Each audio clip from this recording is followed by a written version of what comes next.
Happy New Year, everyone. Thank you for joining us for CNTV. I'm Brad Clonch. And I'm Quin Tran. Language is one aspect of bringing culture to life and building a bond among people. Through a unique language immersion program, the Chickasaw Nation is creating a new community of speakers. 5 days a week, 8 hours a day or more.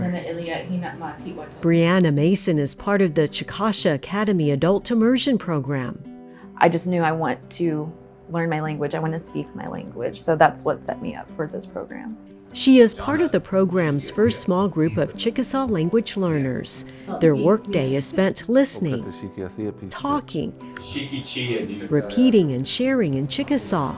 We all love what we do. We come here every day, wanting to work, put in the work, speak, whatever we have to do to make each other better.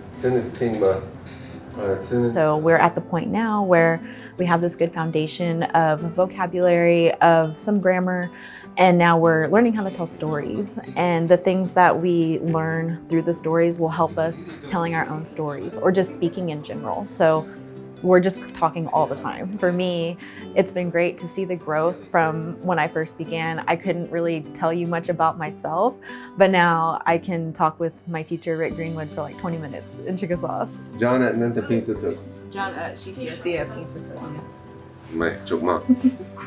She says it took 6 months to feel confident with her language skills. Learning her native language is rewarding, but comes with challenges. I don't know how, I'm still working through that on how to work around, well, I just want to be right. I want to say everything right.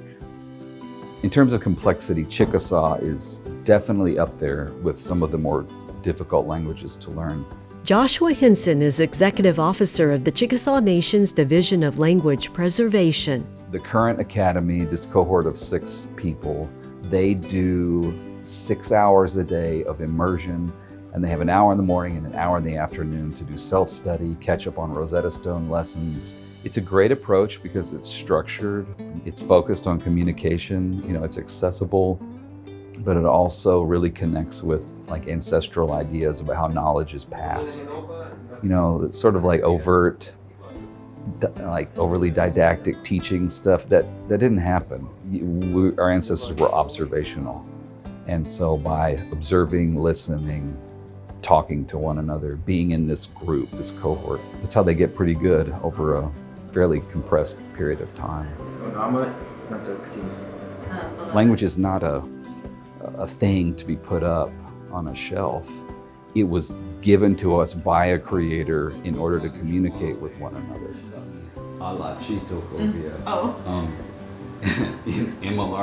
If we're not communicating with one another, maybe that gift will be taken from us. I don't have any interest in that. I want it around. The more she learns, the deeper Briana's bond to her Chickasaw family. Her grandparents, fluent speakers, had a role in keeping the language alive. My grandparents contributed to this language and to the book specifically being a resource for second language learners like myself. That's just what continues to push me to, get through those tough days. Language is who we are as Chickasaw people. It is the foundation of who we are, of our history and our culture. And without language, I feel like we lose a lot of the essence of our culture and our teaching. So to me, I want to be a carrier of this language, and I want to share what I'm learning with anyone who wants to learn. We'll follow the group's progress throughout the year. The Chickasaw Nation has several language programs for all ages. From language apps to classes and kids camps and clubs, the tribe has something for every interested language learner. Visit this website to explore all of the Chickasaw language programs. A new year gives us a chance to start fresh, set some healthy goals. But how do we keep those health-related goals throughout the year? Dr. Daniel Molina gives us advice on how to start to succeed. It's important to know what you consider health, right? Health has many, many parts to it. And I like to break that down into physical health, mental health, and spiritual health. So those are 3 little easy things to remember. And there's more, but I think that gives us a good handle on how to approach something that is so big. So for example, if somebody tells me, hey, you need to be more healthy, my question is, what do you mean by that? So if we kind of give us a little bit of a roadmap, and again, those three are really easy to kind of start off with: physical, mental, spiritual. That's the first step. Identify what you want to get healthy. Now, you don't want to disappoint yourself if you don't get there, because we're all very impatient and we'd like to see that change by the second week of January. And the truth is that change happens slowly. And specifically, change that lasts happens slowly. So that's what we want to look at. So the best way we don't disappoint ourselves is we make very, very attainable, realistic goals.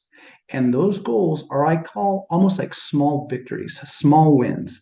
And if you consistently see, hey, a little progress, hey, I feel a little bit better, you really aren't disappointing yourself, and you're not going to abandon your entire, new journey of a healthy 2023. It can be something as simple of, hey, I'm going to drink a little bit more water. I drink more water today. So that can lead to different things. I'm less hungry. I'm hydrated. A lot of benefits from that. Something as simple as a little walk. Somebody might say, hey, I'm going to run a marathon in 2023. But starts with the first step. Always that first step, so I'd say, hey, a simple little walk once a day. And then the other one that kind of maybe think about is, this kind of goes a little bit with the spiritual that I say: wellness, just wellness in general. Smile more, find things that make you happy, be around people that put you in a better space, in a better mood. So that way you're really a little bit more consistent with all of those things. We continue our conversation with Dr. Molina in the next episode of CNTV. We talk about the challenges of weight loss and how sleep plays a part in our health and wellness.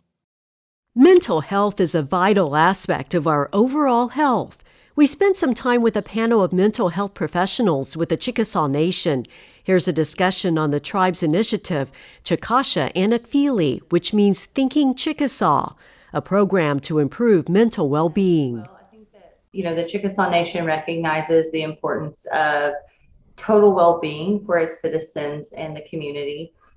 Chickasaw Nation is a positive, strengths-based approach that supports the strength, balance, and harmony required for achieving and maintaining mental wellness. And I think throughout history, too, the Chickasaw Nation has earned the reputation of being the unconquered and the unconquerable.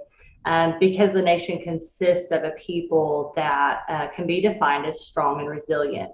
And so the initiative really explores mental wellness from that lens of strength and resilience, and what it's meant throughout history.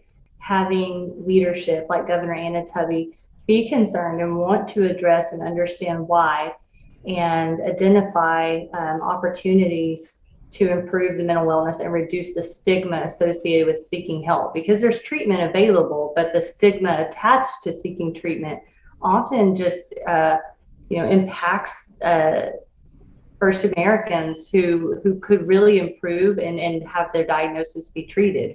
And so I think the initiative is important because it raises awareness, it creates opportunities for education, and really reduces the stigma associated with treatment.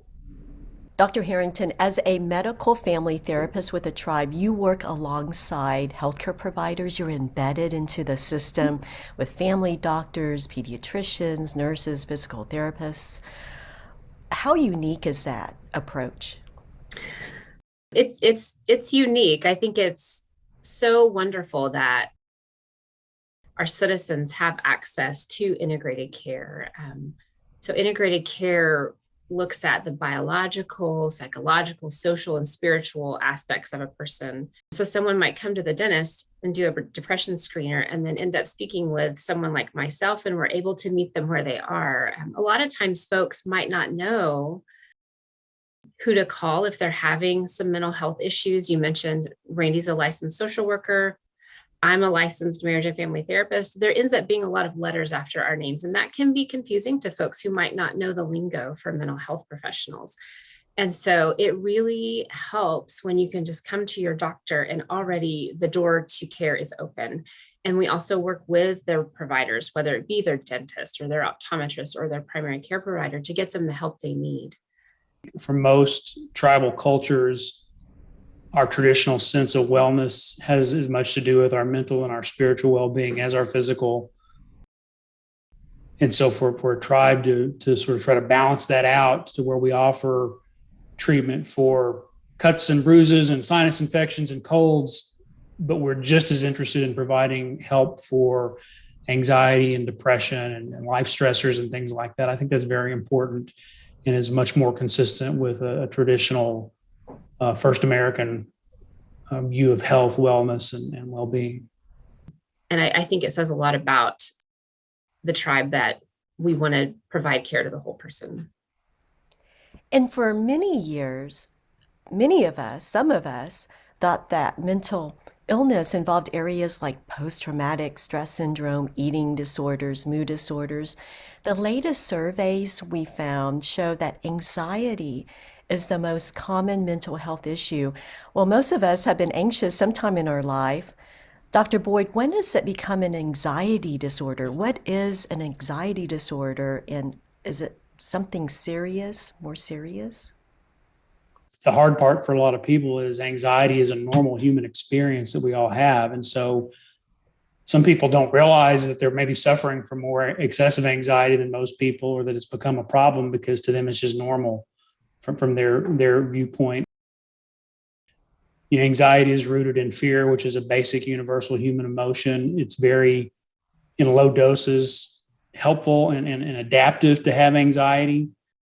It's what motivates us to do things. It's our body's way of telling us, hey, something is important. It's cause for concern. You shouldn't ignore that. So the way that anxiety functions is supposed to function for all of us is just sort of that alarm system that makes sure that we don't take unnecessary risks or put ourselves in danger or ignore things that might be a sign of a problem.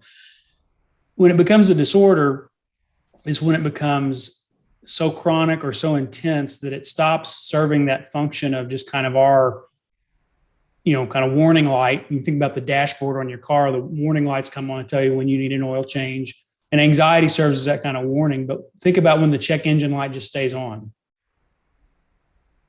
You start to ignore it, or you quit using your car for fear of something's going to happen because I haven't got that checked out yet. I don't know what's going to do. So it's kind of like that. It becomes a disorder when it starts to interfere with your life beyond the need for just that sort of natural alarm system we have. Problematic anxiety turns into a disorder when we leave that check engine light on too long. And oftentimes that's what brings people into the doctor. And someone like myself gets called in to talk to them because it starts causing those physical symptoms. And oftentimes people will come in and say, oh, I'm having chest pains, or this is happening, or this is happening. Yeah. And we start to think, maybe there are physical causes to that, but a lot of times it does end up being a mental health concern. And we're able to do some great behavioral interventions. I think many of the people we wind up treating for anxiety in therapy, that's sort of what we have to do with them is say, what is this anxiety telling you? You need to face that and let's deal with that and let's figure out what's going on there. Because right now you're expending a lot of energy just avoiding that, running away from it, putting it out of your mind, not willing to talk about it or do anything about it. And it's just slowly tearing you up inside. And so screening for trauma, screening for anxiety, depression encourages mental health treatment being accessed by all of its citizens because we're meeting the patient where they are. People don't come to the behavioral health clinic because of the stigma associated with it, but they do come to their dental appointments. They come to their primary care appointments. They come to our offices here at Family Support to access resources. And so being knowledgeable of those screeners and being able to administer that and then give them treatment, even just simply education about how to cope with anxiety and what anxiety when it becomes problematic looks like. Statistics show only 30% of people get help. How can we change that? Well, I think that we change it through initiatives like Chickasaw Nation, where we emphasize the importance of mental wellness. We offer education and training to our employees so that they can identify that when we're working with the citizens in the community. But we also reduce the stigma surrounding that so people feel comfortable reaching out and they understand that their body is interconnected. We need to have balance. And so initiatives such as Chickasaw Nation they emphasize that and they encourage that and they educate on that. And so I think just continuing down that road and meeting patients or clients where they are, wherever they come, and using that as opportunities to teach them about what it looks like when we don't have mental wellness and how do we obtain balance and harmony. So we don't call, going to the doctor, we don't call that therapy. We call it a wellness visit, a well baby check. We should be calling therapy visits wellness visits, because that's what we're trying to establish, is harmony amongst all the systems of the body. Learn more about the tribe's mental health initiative and other resources by going to chickasaw.net/mental health. The Chickasaw Nation has programs and services that offer positive and also proactive approaches to help with stress, trauma, and other mental health concerns. The Tribal Blood Drive Challenge continues in January. People are encouraged to give blood to assist with the statewide blood supply shortage. The Chickasaw Nation, the Choctaw Nation, and the Muskogee Nation are working with the Oklahoma Blood Institute to raise awareness of the need for blood donations. Go to the link on your screen for details on dates and locations to donate blood this month. We're glad you spent this time with us on CNTV. We'll see you back here soon.